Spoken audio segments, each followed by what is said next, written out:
बल्कि संपूर्ण संसार को, संपूर्ण जगत को उपदेश दिए थे और जीवन जीने की कला सिखाई थी कि किस प्रकार से मनुष्य अपने जीवन में पुरुषार्थ करके, परिश्रम करके, सेवा करके, कर्म करके अपने जीवन को सुखमय और आनंदमय बना सकता है।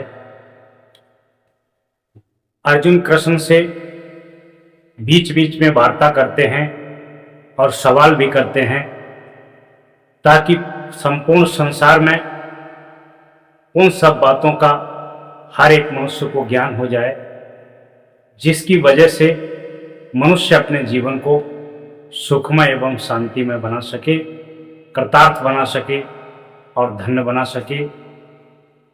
श्रीमद् भगवत गीता में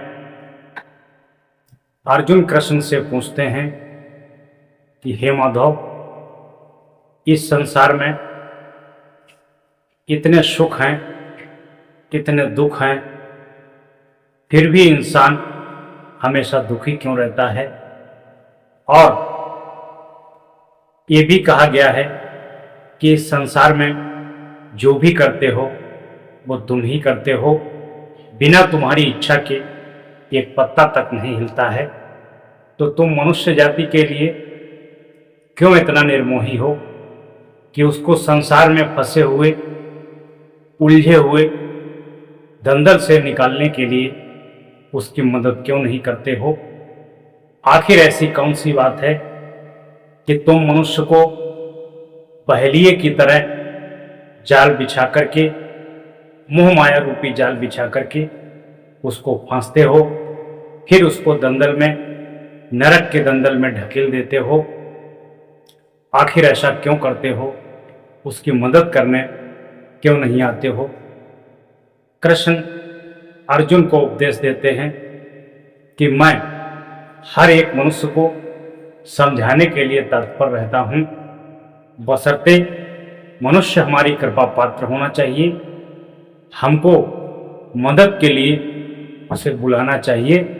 मैं हर वक्त मानव कल्याण के लिए तत्पर रहता हूँ। कोई भी प्राणी मेरी तरफ यदि एक कदम बढ़ाता है तो मैं उसकी तरफ 5 कदम बढ़ाता हूँ। लेकिन ये इंसान इतना मूर्ख है, इतना अहंकार है, इतना क्रोध में है, ये दुनिया के प्रपंच में पड़ जाएगा, गाय की पूजा कर लेगा, पेड़ की पूजा कर लेगा, पौधों की पूजा कर लेगा, ना समझ इंसान की पूजा कर लेगा, ढोंग पाखंड नंबर में पड़ जाएगा।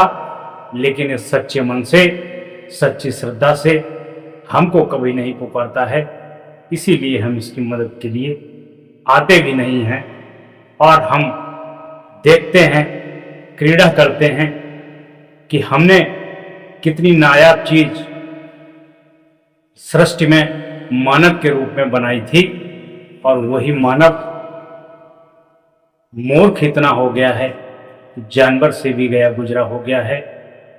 इन सब मूर्खता को देख देख करके मुझे हंसी आती है, क्योंकि हमारी सबसे नायाब रचना मनुष्य है। मनुष्य को इतना बुद्धिमान बनाया, फिर भी मनुष्य अपने विवेक के कारण, अपनी दुर्बुद्धि के कारण, अज्ञानता के कारण दुख की खाई में गिरता है।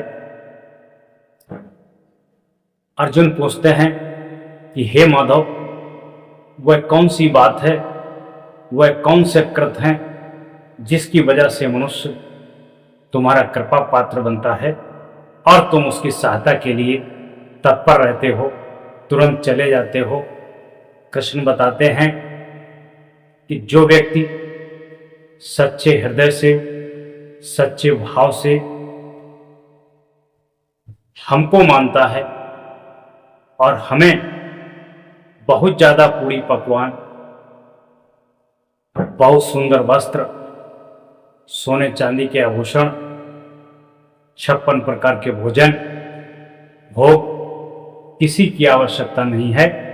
मैं केवल भक्त के भाव का भूखा हूँ। अगर वो सच्चे हृदय से, श्रद्धा से मुझे एक पुष्प भी अर्पित करता है एक पत्ती भी अर्पित करता है, एक बूंद जल भी अर्पित करता है, मैं उतने में प्रसन्न हो जाता हूँ, उतने में खुश हो जाता हूँ और अपने भक्त के लिए सदैव तत्पर रहता हूँ। जैसे भक्त को बिना मुझे देखे चैन नहीं आता है, वैसे ही मुझे भी बिना भक्त को देखे चैन नहीं आता है। इंसान पेड़ पौधों पर विश्वास कर लेता है, जानवरों पर विश्वास कर लेता है, टोना टम्बरों पर विश्वास कर लेता है और ऐसे ऐसे मूर्ख, तांत्रिक और पाखंडी हैं जो व्यक्ति का सोना बिकवा करके उसे कौड़ी खरीदवा देते हैं, उस पर भरोसा कर लेता है, लेकिन दुख में, विपत्ति में मेरी तरफ एक कदम भी नहीं बढ़ाता है, मेरे बारे में उसके मन में विचार तक नहीं आता है। वो व्यक्ति अपने अहंकार में, अपने चार पैसों के घमंड में, अपने बाजुओं के बल में इतना अहंकार उसे रहता है, क्रूर रहता है कि वो ईश्वर तक उसका स्मरण ही नहीं जाता है, क्योंकि वह पूर्णतः माया का गुलाम हो चुका है, माया के बंधन में कसा हुआ है। मैं भी उस बंधन वाले को देखता हूं कि कितना झटपटाएगा जब माया मोह सबसे परे इंसान टूट जाता है, बिखर जाता है, दर दर की ठोकर खाता है, तो मुझे मजबूरन उसको सहारा देना ही पड़ता है। इसलिए ईश्वर के कृपा पात्र बनने के लिए सदैव नम्र रहिए, विनम्र रहिए और सदैव प्रातः उठ करके ईश्वर का स्मरण करिए, ईश्वर को धन्यवाद दीजिए कि आज मेरे पास जो कुछ भी है वो उसी की कृपा है, उसी की कृपा के कारण सब मुझे प्राप्त हुआ है और जो भी मैं बनूंगा उसी की कृपा से बनूंगा। ऐसा भाव यदि रखते हो तो इसमें भी ईश्वर प्रसन्न होता है कि हमारी महिमा का गुणगान करता है, हमें कृतज्ञता व्यक्त करता है। इसको तो हमें और भी ऊपर उठाना है। जो अपने अहंकार में, गुरूर में, घमंड में, चंद पैसों की खातिर अहंकारी और क्रोधी व्यक्ति हमारी पहुंच से, हमारी कृपा से सदैव दूर रहता है। जो दूसरों के दुख में दुख को देख करके दुखी होता है और दूसरों की खुशी में खुश होता है, प्रसन्न होता है, जरूरत पड़ने पर प्रत्येक जीव जंतु की मदद करता है, करुणा करता है, दया और नम्रता का भाव प्रकट करता है, वास्तव में वह व्यक्ति भगवत लक्षण से भरपूर होता है, उसे भगवत गुण प्राप्त होते हैं और जिसे भगवत गुण प्राप्त होते हैं उसके जीवन में किसी भी चीज की कमी नहीं होती है। वह सदैव ईश्वरी गुणों से संपन्न होता है, सदैव प्रसन्न रहता है, सदैव मस्त रहता है, क्योंकि उसको भगवत गुण प्राप्त होते हैं, भगवत कृपा प्राप्त होती है। संत कबीर ने इस संबंध में एक दोहे में बहुत ही मार्मिक वर्णन किया है। दुख में सुमिरन सब करें, सुख में करे न कोई, जो सुख में सुमिरन करे, दुख काहे को हो।